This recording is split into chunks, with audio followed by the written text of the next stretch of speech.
The question is, do we build an addition or do we turn your 3-bedroom house into a 2-bedroom?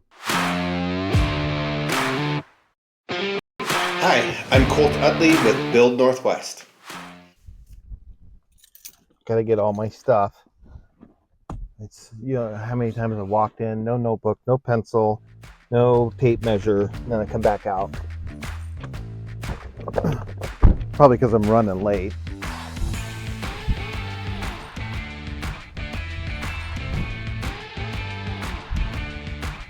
Hi there.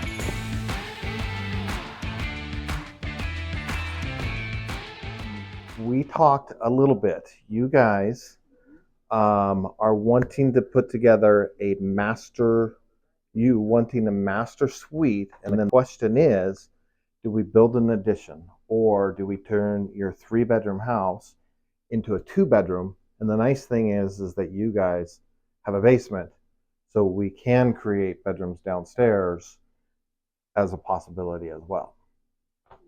Okay? Yeah. Give me a tour. And I do have one more microphone. Can I hook one of you guys up for the microphone?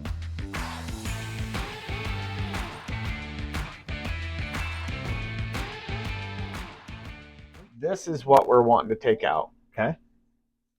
And combine that room With this room. Okay. And then also, this is the bathroom now.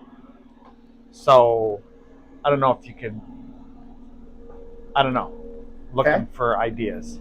Yep, and I've actually seen this floor plan quite a bit. Yeah. Yeah, so really kind of depends on what you guys envision and what you want. Well, her envision was definitely walk-in closet and a soaker type tub. Other than that, that's what she's... Okay, so those two things on your list are walk-in closet and a soaking tub. Storage, like I have to still have storage, but Okay. yes. Great. Yeah, and everything that you just said so far, like the alarms are going off. Like the way to do this is really to get it drawn out, because some of those things take so much space that you're like, can we make it all fit? Right. Walk-in closets and tubs, those things are pretty good. So these two walls, okay, so we would be taking out that closet and that closet. The other closet, is it right behind this Yes. one in here? Let's go take a look at that room.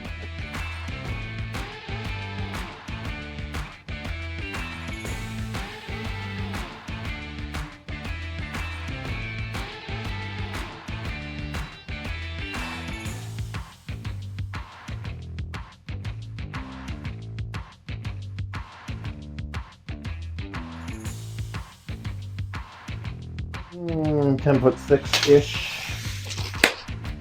Okay. All right. So I'm gonna put my realtor hat on. Let's go out here a little bit. So one of the thoughts that I'm having here is, it's kind of interesting that you guys really use this bathroom.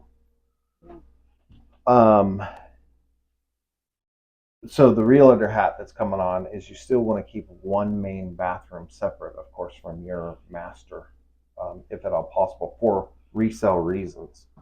What is your guys' timeline as far as thinking about how long you're going to own the house? How long are you going to be here? We'll probably retire here. I mean, Yeah. small chance that we would actually move, even though we talk about it. It's just so nice because we owe nothing, and I don't want to. Yeah, we could sell it and make a bunch of money, but we could also go and buy another house that's way extravagantly priced too. So we're not really gaining much. Right, especially with the interest rates, Yeah. how they've jumped up. Yeah. Okay, this is kind of the rule of thumb that I have developed myself, which is, there's about a 5-year period that if you're going to live in your house and you think that you're about 3 to 5 years or so, you're thinking about reselling, moving, that's when you really want to start thinking about, okay, we need to keep everything beige and we really need to be thinking about resale.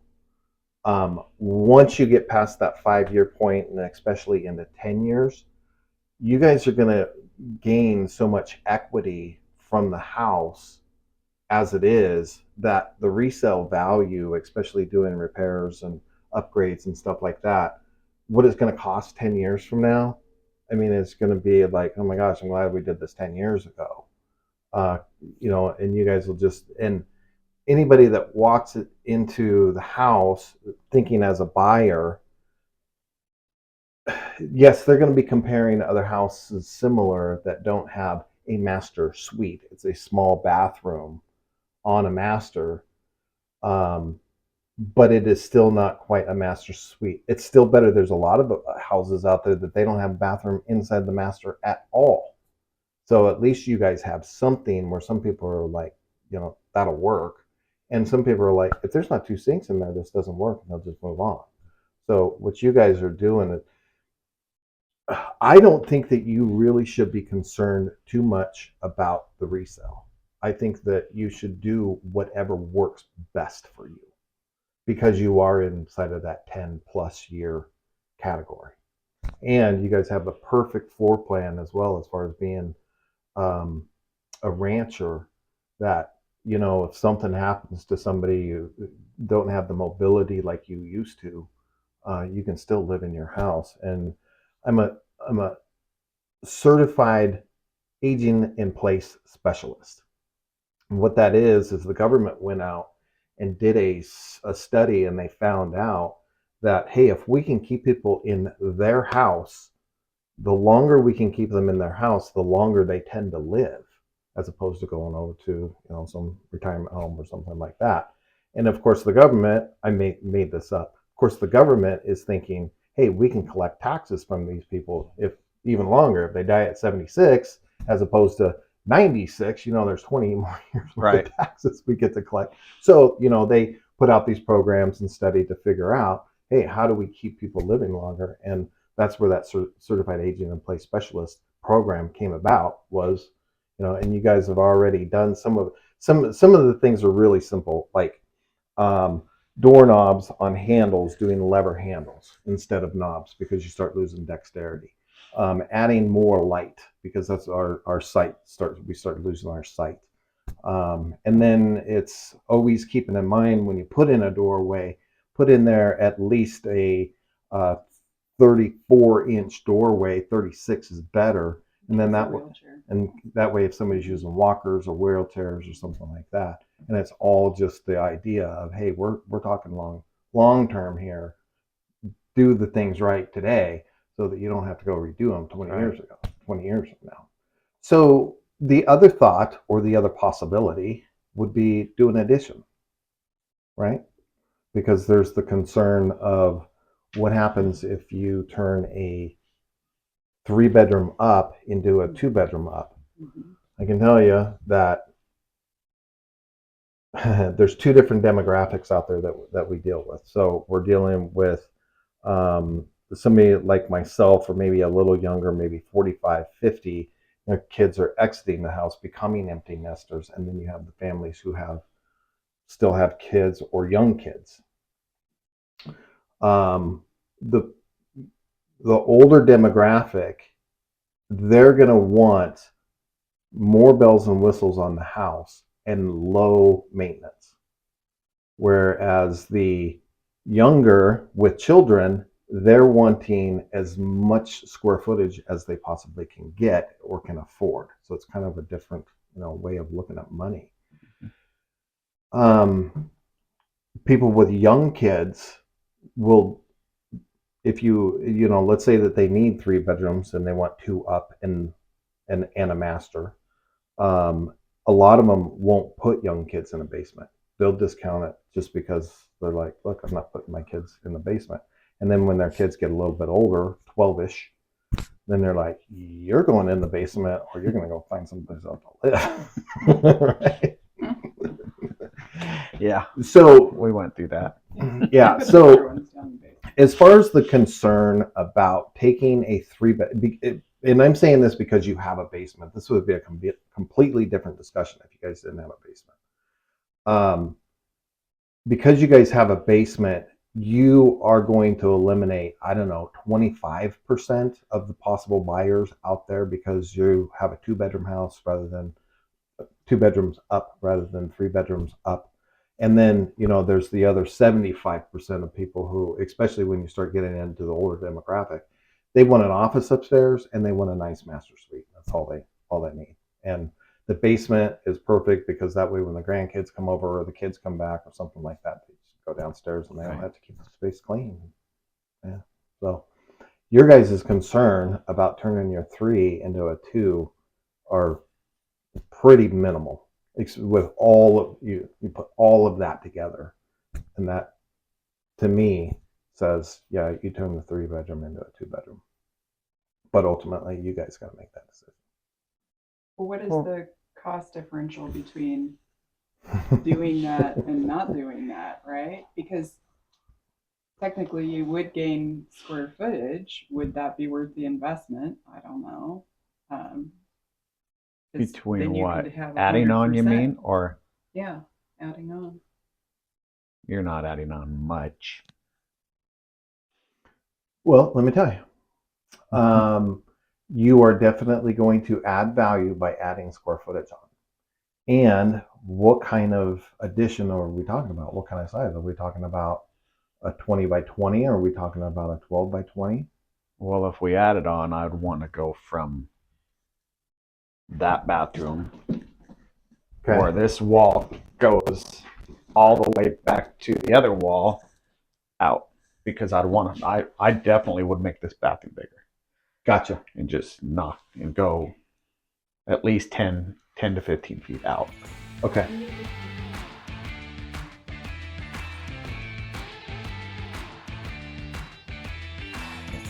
So a 22 by 12, approximately feet, 264 square feet. Okay, so here's the way that additions work.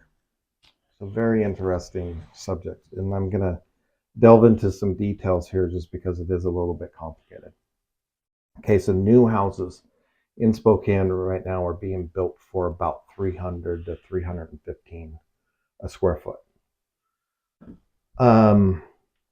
When you do an addition, the smaller they are, the less what's the word I'm looking for? Efficient it is to build them. So if you're going to build like a 10 by 10 or a 10 by 12 or something like that, because everything is so small, it's very inefficient to do them. And a lot of people have minimums. Like my concrete guy says to me, he says, Colt, you want me to come out and do this little tiny patio, this 10 by 10 or this 10 by 12 patio. And he's like, I can go out and do a 20 by 25 in the same day and the same amount. And it's just like, you're killing me here. So what they do is they put minimums. So his minimum is $1,200 a day, not including concrete. And he'll come out, and it doesn't matter how big it is, up to 25 by 20 by 25, and then he'll start adding to that for more additional time. But it doesn't matter if I'm doing an 8 by 8 for a hot tub; it's still $1,200. So that's because of the inefficiencies of those times. And then we get the same thing with the concrete trucks. They charge me fees for bringing a concrete truck in, their fuel charges, and these short load charges. So before you know it, we got a yard of concrete that's upwards to $300 a yard. Whereas if we were ordering, 2 or 3 trucks, I can get that same concrete for $150 a yard or 125, depending on the volume. So there's all these, and the list just goes on and on and on. A guy doing the drywall says the same thing. He's like, I'm going to go do this little tiny thing for you. It's still going to take me 5 hours. I could be working 8. Now I got 3 hours. Can't do anything with the day. So, he charges me for 8. And the list goes on and on. So a 12 by 20 is actually a fairly decent size. We start getting outside of those inefficiencies. So with new construction being at about 300 to 315 a square foot, Inside of an entire house, of course, there's a lot of systems that you have in there. HVAC. I can do a 1,200 square foot house for $4,000, or I can do an 1,800 square foot house and it's still $4,000. You've got kitchens. Kitchens are your most expensive. Of course, the addition wouldn't have an addition in it, but bathrooms are your second most expensive. And this one would have a bathroom in it. So you got to put all of those things together, and then you come out at the end of the day, because of the inefficiencies, and it's going to be right about the same thing, about $300 a square foot to do an addition. So yes, you are going to add value to the house, and you are going to get the value of pretty much that square footage as added square footage on the house. And I will say this: the newer the addition, the better. The older the house gets, as you start getting 20 and 30 years down the road, people start viewing those houses as like, hey, this is bonus. I get a little extra square footage, and they're comparing it to the house down the road that's got a little less square footage, and they're like, well, of course I'm going to take this one because it's the same price, but a little more square footage. So the newer addition, you get more value, and as you go on time, they start going down in value. And if you're not having to do an addition and it's not in the 300 to 315 range, what is it when you're doing it inside of? Inside of a remodel. Mm-hmm. Again, there's those bathrooms are more expensive. Remodels run in the $250 a square foot range. And there's so many variables in that. The reason why I say a range, everybody's got different tastes for what they're going to spend on plumbing fixtures. I mean, you can spend $10,000 on the plumbing fixtures, or you can spend $1,200 on the plumbing fixtures. Will be the 1,200. The only You thing always I want to seem to splurge find on, expensive things. I do, but the only thing that I think I'd be splurging on would be the tub. The tub is important. You'd be surprised. They're not really that expensive these days, all depending on what you're Really? wanting. If you're just wanting a soaker tub, I mean, they've got these beautiful ones that are freestanding, and they're like $800. Yeah, well, that's what I'm looking for. It's It's something super deep and just nice looking. yeah, and then you start adding jets and jacuzzi qualities to that thing, and of course the price goes up. Yeah, I don't. That's For me, simple is better. Yep, that's Yeah. that's the issue. Yeah. So yes, it's going to be less expensive to do a remodel versus an addition, and there's got to weigh which one is more important to you. So, is the space that we actually have through there sufficient to do all that we're That's a great talking question. about? Yep, great question. Just barely. Just barely. Just barely. There will be a lot of looking at the space and how do we do this and how did we do that. And I will say that that is the one advantage of doing the addition, is now you are creating more space, and yes, you've got a lot more room to work with. This we're working inside of the walls that are given to us, and then we try and make everything fit, as opposed to putting an extra 200 square foot. 264. Yeah, adding 200 square foot. Now you really, I mean, that's a nice size. And then you also get the square footage of the master and that bathroom together. You start really, I mean, you're probably closer to 300 square foot. 10 by 10 would be 100, yeah. Yeah. So, convenience wise, doing the addition is absolutely. And then, we pay more for convenience. Yeah, but I mean, in my mind, the difference or the leap from 250 to 300 It's not that is much not difference. that much different in my mind. I mean, assuming that we would be on the lower end of that. Plus, then you get all this other stuff. Because I'll tell you, like simple things like where do you put the vacuum cleaners? Mm-hmm. Okay, we don't really have a space for that today. Would it be nice to have a space for that and not have to have it put in a room, a master bedroom, or Yeah. Absolutely. Can I borrow your calculator again? Okay.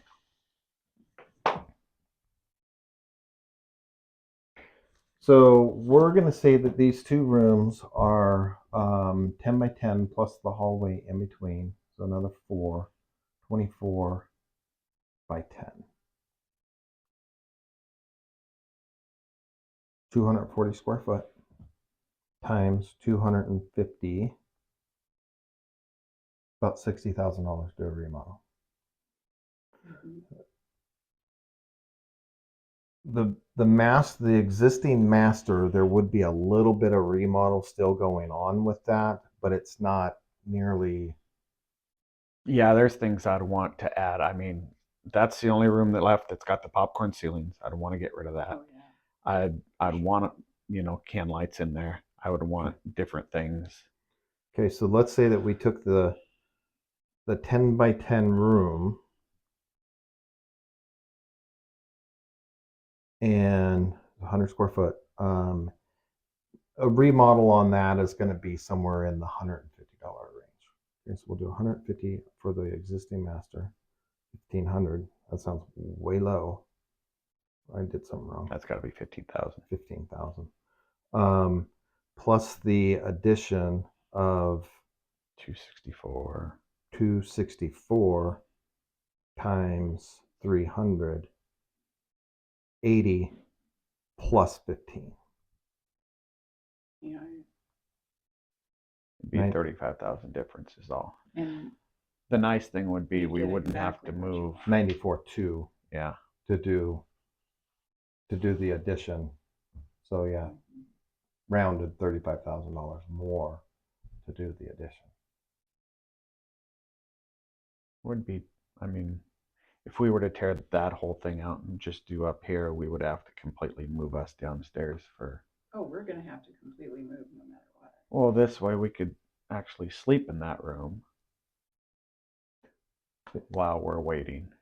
And actually, the way that we do it, we try and do as minimal disruption as possible. We'll have that whole entire thing built, attached, mostly finished, and then we go disassemble this adjoining wall, and then now you're talking, a couple of weeks of disruption on an addition versus. So then we have the solar panel issue. Yeah, you want to go out and look at what we're thinking. You got solar panels? Yeah.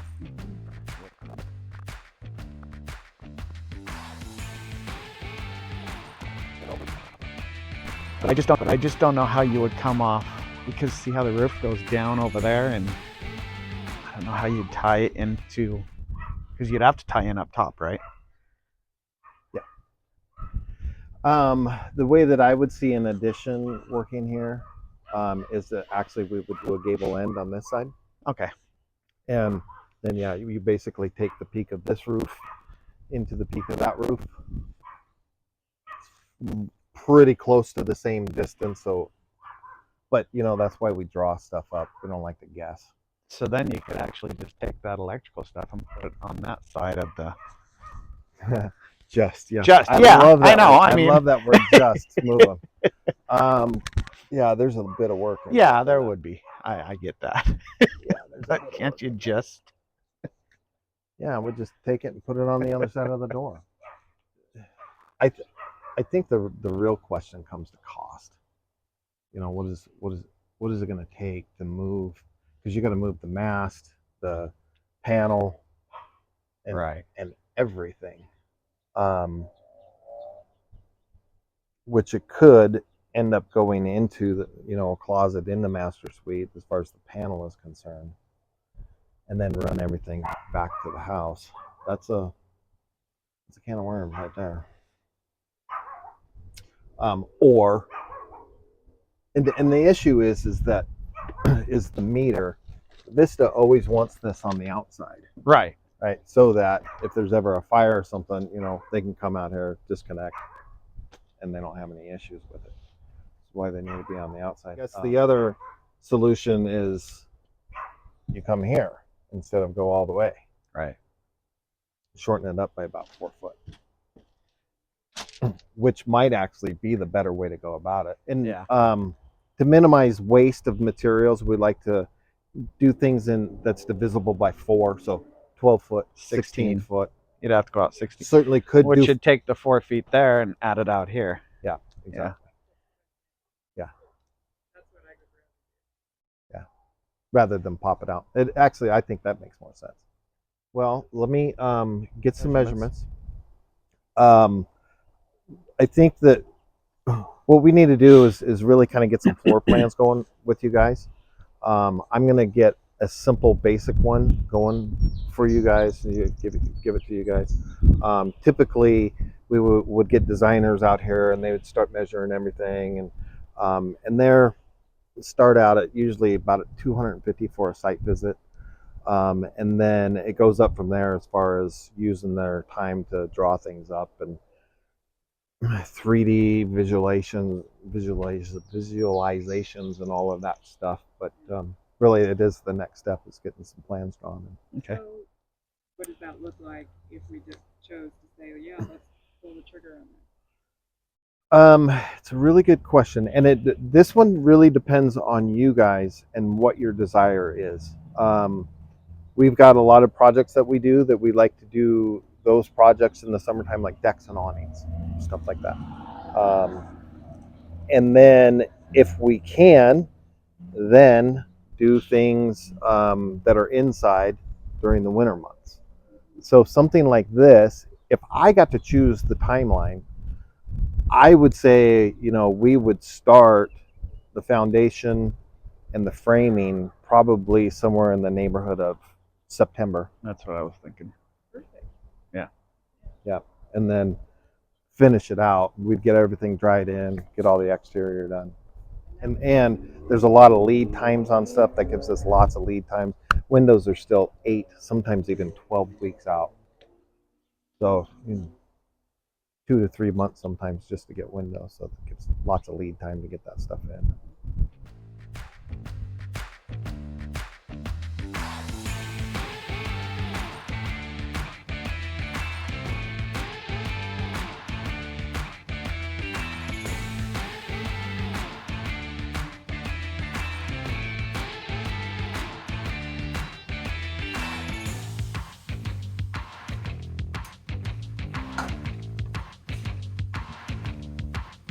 I'll be in touch. All right. All right.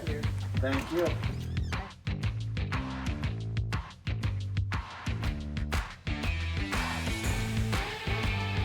Thanks for watching our video. If you like what you saw, hit that like button. And of course, we just love it if you would subscribe.